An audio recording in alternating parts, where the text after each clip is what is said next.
Pairs of eyes, they follow me from shadows or the mist. Everywhere around me I can hear their hungry hiss. Hanging from the treetops are snakes disguised as vines. Lurking in the bushes are hairy things with spines. The river only helps to hide the monstrous mouths of teeth and seaweed-covered tentacles it uses when it eats. The spider stretches sticky threads it weaves between the trees.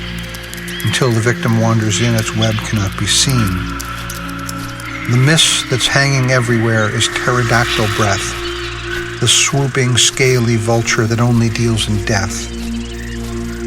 Other hungry carnivores with massive hairy claws are crouching in the darkness, poised with razor claws. But I survive each of these perils that are stalking me. All the beasts of every kind in the jungle of my mind. I never stop. It has to be specific. I make podcasts that feel like that. We'll be fine. Because there's more work to do.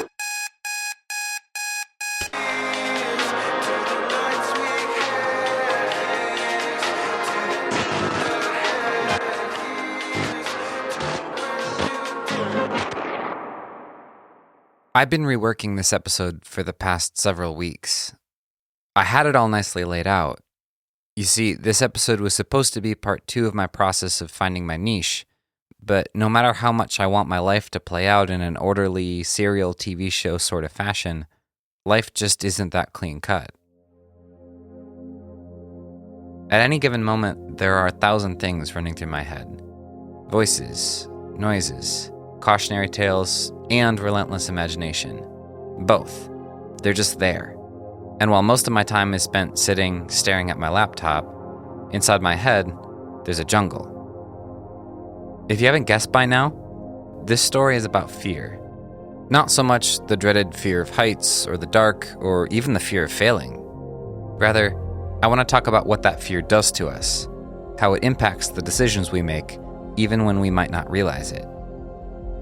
Life is messy sometimes, and it doesn't usually pause while you take time to figure out who you are. So while I was taking time to carefully plot out my path towards identifying the niche of my company and its target market, life kept moving. And now, you and I have lots to catch up on. So let's start a couple months ago, right at the beginning of January.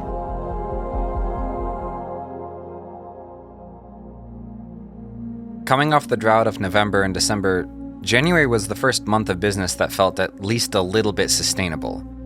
I was living in the success of landing that big podcast project, and other new projects began showing up, both from the work I put in back in November, but also the new people I'm meeting in networking events and referrals. The problem was most everything still felt like conversations rather than deals, meaning there's no money in it yet. Early in January, I sat down and got coffee with Ryan Mione. At this point, you're pretty familiar with Ryan, but ever since the first call I recorded with him that you heard in episode 2, he's become a much more central part of this story. And so, Ryan has been officially promoted to a primary cast member of Over the Edge. So here's my official introduction to Ryan Mione and 4137 Productions. Ryan was always a creative dude. After he graduated from college with a degree in film, he jumped right into launching 4137 Productions, which was named after the home address where he and a small group of friends would gather to create together. Ryan had the skills and the education to be incredibly successful in his field. Unfortunately, life has a tendency to throw curveballs. You see, this was right at the beginning of the year 2020, and only a couple months after launching 4137, work screeched to a startling halt in lieu of COVID-19 and mandated quarantine. Ryan put everything he had into his dream, and for reasons he could not have controlled, it was dying before it had a chance to live. Here's a fear. No matter how well we build something, it could die due to circumstances beyond our control. But this was not the end of his story. Ryan kept 4137 alive by falling back on a job at Starbucks and taking on video jobs when he could. Over time, things started to change, and the business began to breathe the breath of life once more. And eventually, the time came where working at Starbucks just didn't make sense anymore, and he jumped back into his business full-time. And as of recording this, he's still running 4137 Productions as his sole job. Ryan and I first got connected during my time running Caffeinated Records. We were doing similar things and we found that we worked really well together. He even rented a desk at the studio for a little while. We talked about trading work back and forth or even joining forces one day and building a company together. Unfortunately, Caffeinated Records, well, you know this story. Over the years since the studio closed, Ryan and I stayed in touch, but not super frequently. Our jobs no longer brought us close to each other, so we drifted out of touch. In fact, when I called him in episode 2, that was the first time we had sat down and talked for months, maybe for a year. But that conversation reopened something. Okay, so early in January, I got coffee with Ryan to catch up on life. I told him about Sleepy Dog, how the previous 2 months were dangerously slow, how I landed one project that pulled me out of the deficit at the last second, and how I'm hopeful that work will pick up now that the holidays are over. When I asked Ryan for updates in his life, he started telling me that he had just begun niching down from running his business like a full-scale video production company down to becoming a post-production house, editing videos for production companies that are overloaded with projects. He told me that work had begun to pick up since he made this decision, and he told me that, honestly, he wished he'd done it sooner. And this was really interesting to me. Don't get me wrong, I had one solid project and a handful of prospects, but still, that relentless imagination inside me started kicking. It's not right now, but in the future, I'm gonna need help getting projects done, and if I can hand Ryan the edits, I can use that extra time to get more projects and build momentum for the business. At last, Ryan and I could work together. Ryan invited me back to his office for the day. He's got some extra desks in the space and enjoys the company. It was nice to have a change of scenery from my home office, and it was nice to work in proximity to another person. This is good. But despite the silver linings, work was still down. While I was grateful for the big project that I had, I knew I still didn't have enough to break even, so I had to find a way to get more work. But now, I need to make sure I'm giving an appropriate amount of attention to the job that I already have. One day, while I was working at Ryan's office, I was feeling particularly heavy, and I opened my journal so I could try to process it. This is what I wrote. Life is hard right now. Like, really hard. My body goes through the motions, and right now I just feel like I'm in one of those low points. I might be on the other side by tonight even, who knows? I'm just asking so much of a business that isn't strong enough yet. I feel like I'm working my tail off, but I also don't feel like I'm working as hard as I should be. I don't know how to describe it, but that's just where I'm at. The week that followed brought me my worst case scenario. I got sick. I know it might sound a little melodramatic, but remember, I had locked in only enough work to cover 40% of what I needed for the month. I literally can't afford to be sick right now. Despite my determination to push through, I collapsed on the couch, and the sickness had its way with me for a week. Here's a fear. Your dream could die because you spent too much time on the couch. I laid on my couch all day, one day after another day, letting time pass and the sickness run its course. I had a lot of time to think. Times like this can bring out the best and the worst in you. After all, I may be exhausted and my body may be depleted, but the jungle is still active. Maybe I could push through. I mean, most of my job is emails. What if the projects don't come? Is 2 weeks even enough time to book the savings account is pretty much drained. That won't be enough. What if this is the end? 4 months isn't a bad one. I'm wasting my time here. We just need one solid job. I just really want this to work. This is the interesting thing about fear. It does not need a present threat. It just needs past experience. Why am I staring at the ceiling riddled with anxiety about some idea of impending doom when only a couple weeks prior I had booked the largest project of my life? Why am I like that? Well, if I had to guess, I'd say it's because success like that is unfamiliar. But failure to get a business off the ground, failure to succeed at the thing you want, that's something that I know. That's a familiar feeling. I never stopped believing in Caffeinated. I'm driven by a fear of failure, for sure. Maybe I didn't give enough. Maybe Caffeinated is just not what it's supposed to be right now. Something I couldn't find the line, but like I was scared, for sure. That feeling of failure definitely caused me to spiral a little bit. I really felt like, yeah, I failed. When I ran Caffeinated Records, I was motivated. I worked hard. I was committed to learning. And there still came a day when the cold, hard reality set in and I had to shut it down. Now, here I am, running Sleepy Dog Creative. I'm motivated, I'm working hard, and I'm committed to learning. But I still find myself asking the question, will I be able to pay my bills this month? On the heels of one of my greatest wins, but still, the voice of fear rings the loudest. When I was a kid, I developed this really bad habit. I thought it was funny to slap my friends in the face. And I couldn't tell you why I enjoyed it or how I got it in my head that it was enjoyable for others, but I thought I was a blast. This went on for a while. In fact, it wasn't until one of my friends called me out on it that I realized they weren't having nearly as good a time as I was. One day, I went to give one of my friends a high five, and they immediately, instinctually, pulled their face back from my hand. It was in that moment that I realized I had taught my friends that when I raise my hand, it means something bad is coming. It took a long time to show my friends that they could trust me and I didn't mean to hurt them. It's amazing how easy it is to build a reflex and how hard it is to break it.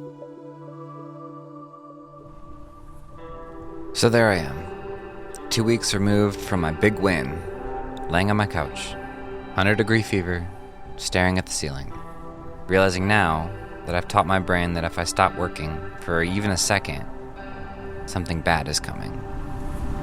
In the frenzy at the bottom,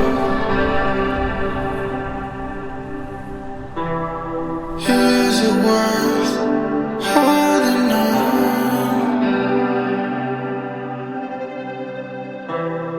When I've emptied every bottle, will you be here when it's all gone?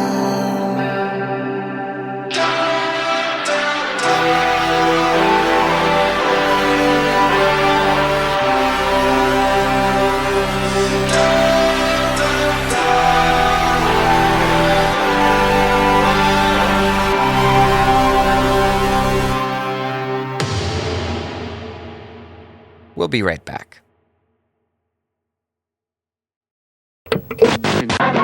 We interrupt this program to bring you a bulletin on Spotlight Coffee. Welcome to the part of the show where we check in on Cahootly and Mike, two young adults who decided to jump over the edge of their comfort zone and launch Spotlight Coffee. When we last heard from Cahootly, he was describing the very first steps of the process.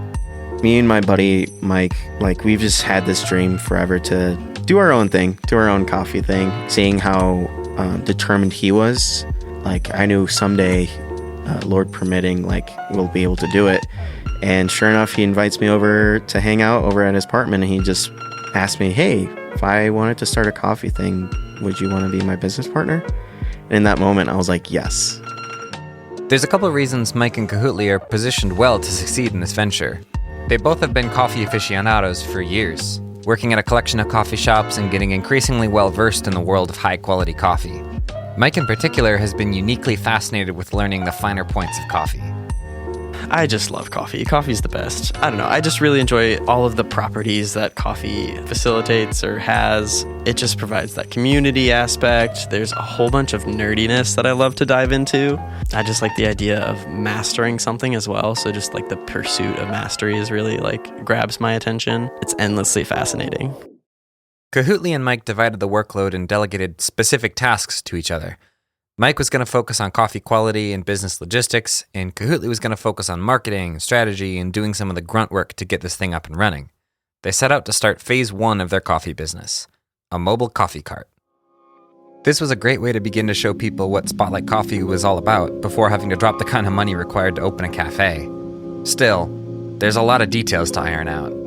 So me and Alina's stepdad, we built it together. We kind of designed it out as we were going to kind of make sure everything worked. I was going to do it myself, but then as soon as I realized wow, I thought I had the equipment I needed, but this is a lot more.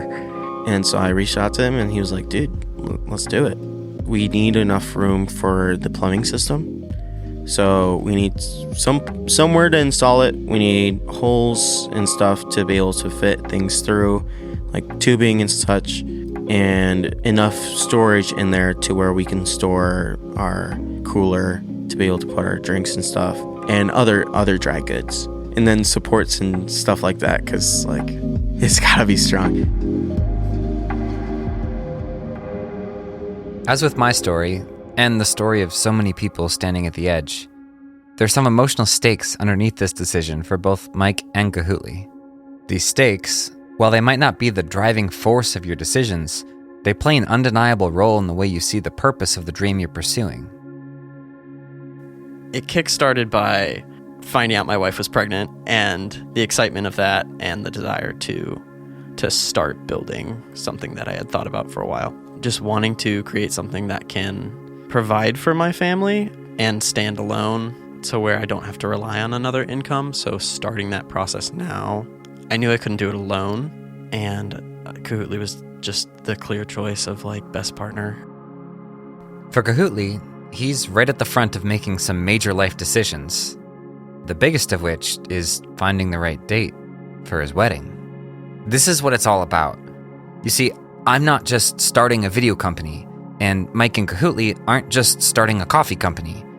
We've looked forward at the life that we want to live, and we've come to the conclusion that the only chance we have to get there is to make some bold choices today, and tomorrow, and the next day. This isn't just about coffee. This is about building the life that you want to live. I desperately want this to be my career because I want to work in an industry that I love, doing things that I love. I heard this quote. It's like, sometimes maturity or living life is realizing that life is coming from you, not at you. I'm a firm believer of like, if you don't love your day to day, you're wasting your life. Unfortunately, building the life you want to live can prove to be a bumpy path with an unclear destination. And inevitably, you'll find yourself wondering if you're maybe in over your head. Doing mobile events is a ton of work. A lot more than I think both me and Mike were ready for. Both of our cars fit all the stuff, but then that means that we have to take both cars out to every event. That's 2 cars that we gotta pay parking for. And then on top of that, we were realizing that we needed to set up early because it took us a while to set up. And then small roadblocks, like with plumbing, things as you're disconnecting, reconnecting things can sometimes break. Not to mention the water line for our espresso machine just kept going loose for no reason. Like we needed time to test run everything, make sure everything's running smoothly. It just was a lot more work than we were thinking. Turns out everyone is susceptible to a little bit of fear. I think it was at the beginning of February, after like Winter Conference was probably like our biggest event. But I think it was when I realized not many kids ordered. Upcoming February, like we had that encounter night, we did it, not many people ordered. I think it was in that moment that I was like, oh shoot, what have we done? Like have we done enough? Like where went wrong? Like what do we need to do to get to where we need to be? But I know that like in order to get the clientele and the money that we need to keep running, you would have to do much bigger jobs, which means that we have to find other ways of transportation. Like, that was a brief period where I was like, I don't think this is going to work out any further. This is the sort of moment where having a partner who's in it with you can help you see your situation a bit differently. My main fear is just that it won't take off and won't work out. But also personally, I feel like the fear, it makes me not be in the moment a little bit. I feel like sometimes it's hard to just sit there and be like, okay, yeah, we started a business, like we're doing this. It's hard to get excited about it. And I need to remind myself that we're actually doing it and that it is so exciting. I was talking to a friend and they were like, oh my gosh, you're doing it. And it was like a wave of just refreshment. Like, yeah, this is actually super exciting. And I actually haven't either taken the time or had the time to just be excited because we're just like grinding away. Taking those times to be like, all right, yeah, we're doing it. Fear puts you in a place of claustrophobia. All you can see is the crippling reality of loss. It's like you built your dream inside of a room, but now the walls of that room are closing in all around you. And suddenly, without realizing it, that room became a cage. Fortunately, there are people around Kahootley and Mike to remind them of the beautiful things that are happening in spite of the challenges. At the risk of sounding cliche, the life that you find on the other side of the edge, it's not about the destination. And little did they know, but their journey was about to get much more interesting. And now back to the show.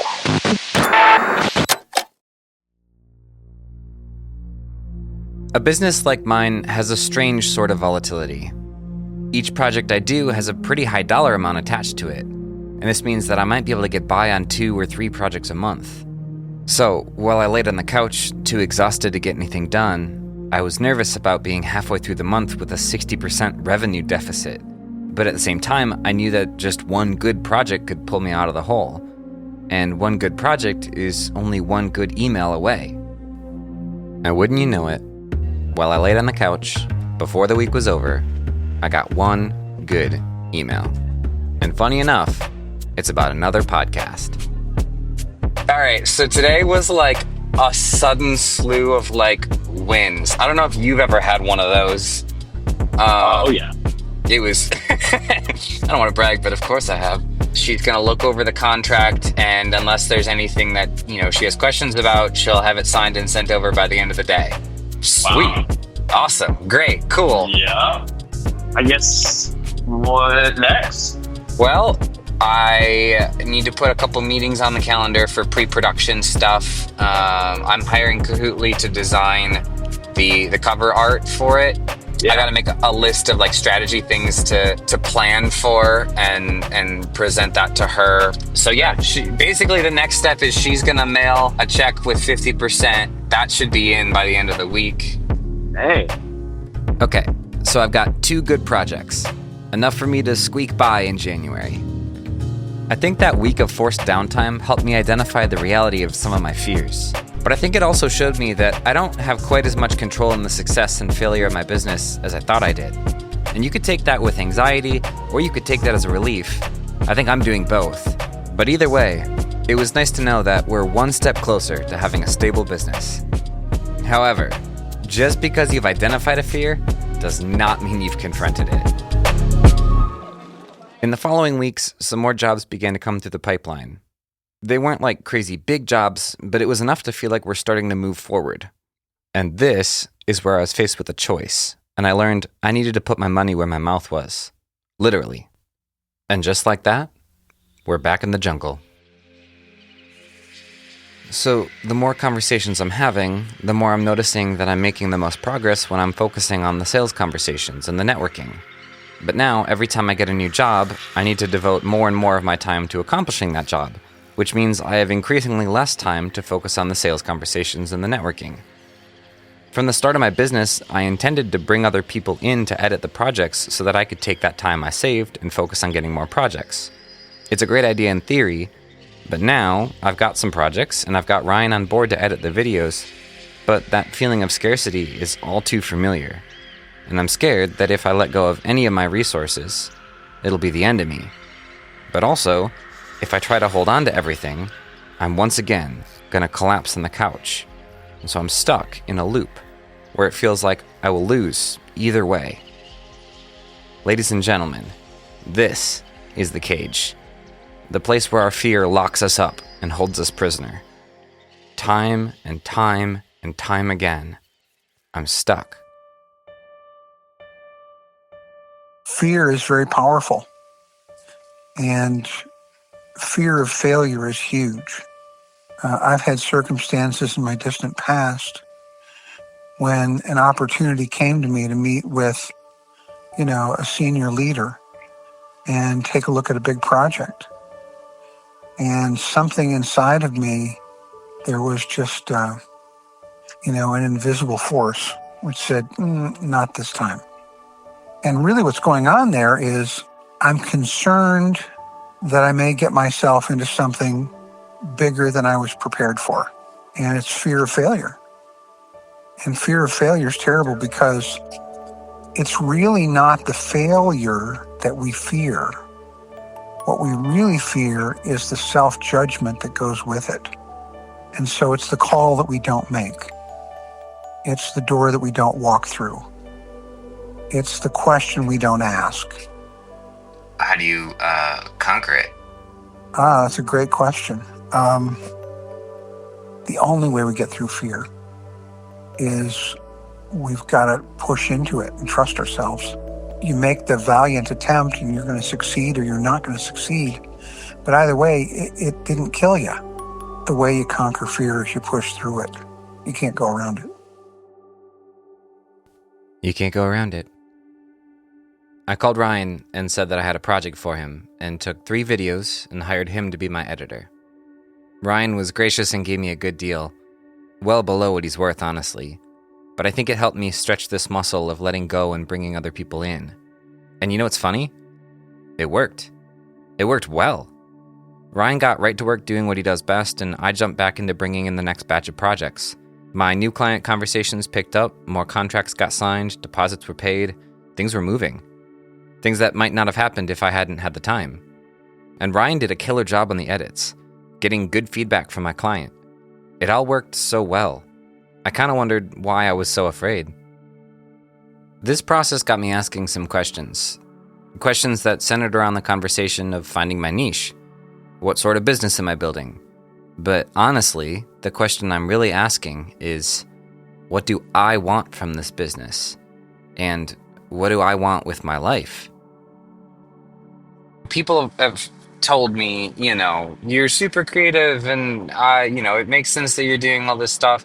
Almost as if the thing that I'm building has to center around me. And I think that's all well and good, but at the same time, I don't actually think any of the things that I do are so niche that I couldn't teach anyone else how to do it. I think I have passions and skills and an eye for things and a desire for a certain culture, but I think all of those things are things that I can build and train.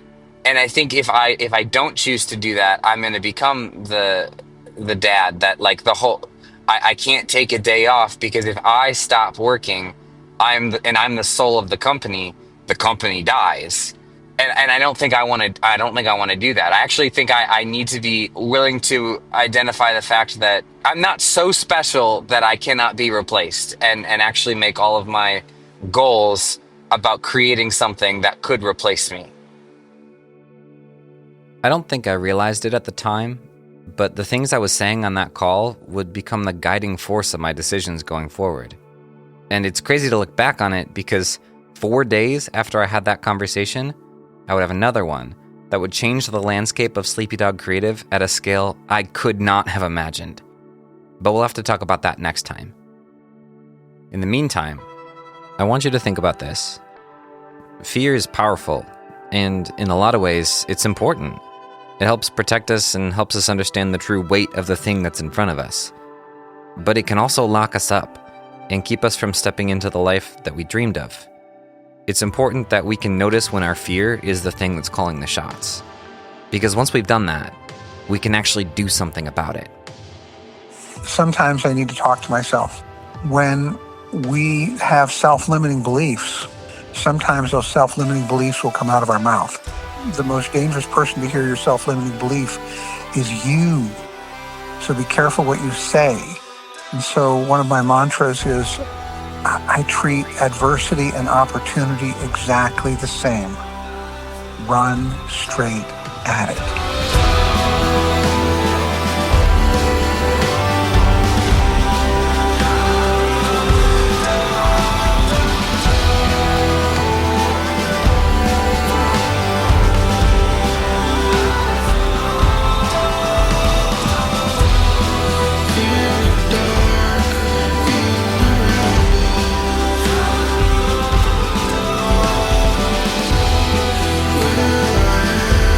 See